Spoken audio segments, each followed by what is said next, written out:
Admiral Zethkar of the Hegemony's Third Fleet watched the blue marble of Earth rotate slowly beneath his flagship's viewports. 2,000 vessels formed a perfect sphere around the human homeworld, their weapon systems primed and ready.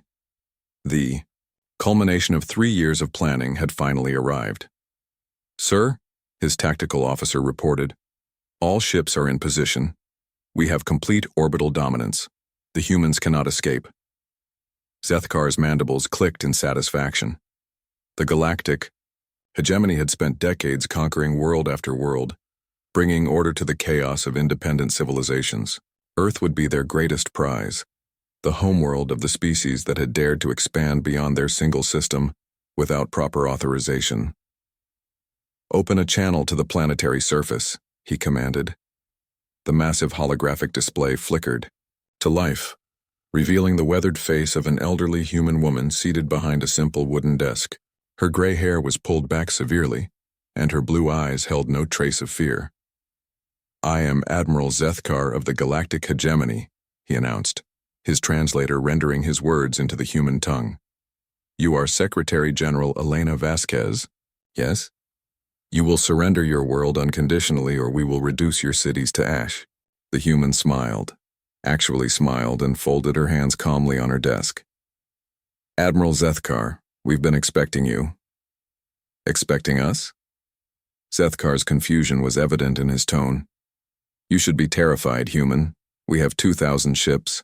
Your entire naval force consists of perhaps 50 vessels, scattered across your local systems." "Oh, you mean those ships?"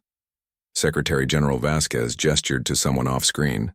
"Captain Chen, would you be so kind as to show the Admiral our local fleet?" A younger human appeared beside her, saluting crisply. "Ma'am, Admiral Zethkar, you are correct that we have approximately 50 ships in the Sol system. However, they are currently docked at Luna Base undergoing routine maintenance."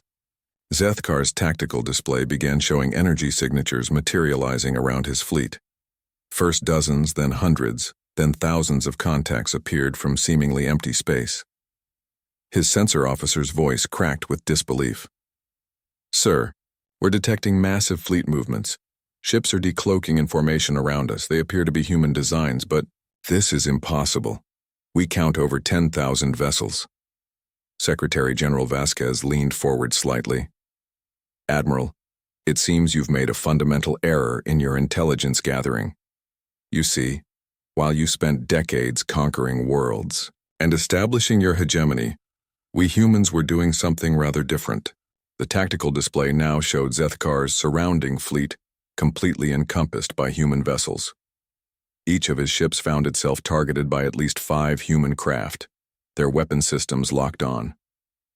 "We weren't expanding to conquer," Vasquez continued conversationally. "We were expanding to explore, to settle, to grow. Do you know how many human colonies exist beyond Earth, Admiral?" Zethkar's throat felt dry. "Our intelligence suggested perhaps 20 or 30 worlds." 12,437, Captain Chen reported with military precision, "established over the past century and a half, each one defended by its own fleet, each one connected by our quantum communication network." The Secretary General stood and walked to a wall display showing a 3-dimensional map of the galaxy. Thousands of points of light pulsed in steady blue rhythms, the heartbeat of human civilization. "You see, Admiral, while your hegemony was busy conquering the core worlds along the traditional hyperspace routes, we were quietly spreading through the rim territories, the frontier worlds, the systems you deemed worthless. We perfected our stealth technology not for warfare, but for peaceful exploration of dangerous territories." Another voice joined the communication, then another, and another. The display split into dozens of screens showing human faces from across the galaxy. A gruff mining foreman from the outer rim, a scientist from a research station near the galactic core, a trader from the frontier markets, children from a dozen different colony worlds. "Admiral," said the mining foreman, "this is Commander Sarah Martinez of the Kepler Mining Collective. Our security forces are currently surrounding your supply bases in the Centaurus sector." "Dr. James Park here, from the Deep Space Research Initiative," announced the scientist. We've been monitoring your fleet movements from our stations near the core. Your reinforcements won't be coming. They're a bit busy right now. One by one, they reported in. Human forces emerging from hiding throughout hegemony space. Not conquerors, but defenders awakening to protect their peaceful expansion. Secretary General Vasquez returned to her seat. You came here thinking you were the apex predators, Admiral. But humanity learned long ago that the most successful species aren't the loudest or most aggressive. They're the ones that adapt, spread, and prepare. This is impossible, Zethkar whispered. We have conquered hundreds of worlds. Yes, you have, she agreed. And in doing so, you followed predictable patterns. You took the wealthy core worlds, the obvious prizes, the systems connected by major trade routes, but you ignored the quiet expansion happening in the spaces between your conquests. Captain Chen stepped forward. Admiral, we're prepared to offer terms.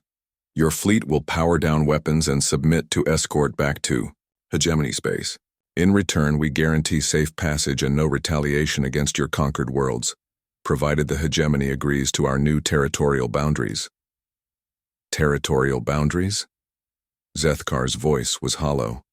The galactic map zoomed out, showing the true scope of human expansion. Like a vast web, blue lights connected through previously empty space surrounding and interpenetrating the scattered red zones of hegemony control. The galaxy is large enough for all of us, Admiral, Secretary General Vasquez said gently. But it will be shared on our terms now. Humanity surrounds not just your fleet, but your entire civilization. We've been your neighbors for generations. You simply never bothered to look. As Zethkar stared at the impossible display of human ships surrounding his fleet, he realized the truth. They hadn't come to conquer Earth. They had walked into a trap that had been generations in the making. While the hegemony had focused on controlling key worlds, humanity had quietly inherited the galaxy itself. Stand down all weapons, he ordered his fleet, his voice barely a whisper. On Earth below, Secretary General Vasquez smiled and began, drafting humanity's first official diplomatic message to the galactic hegemony. The age of human expansion was over. The age of human stewardship had begun.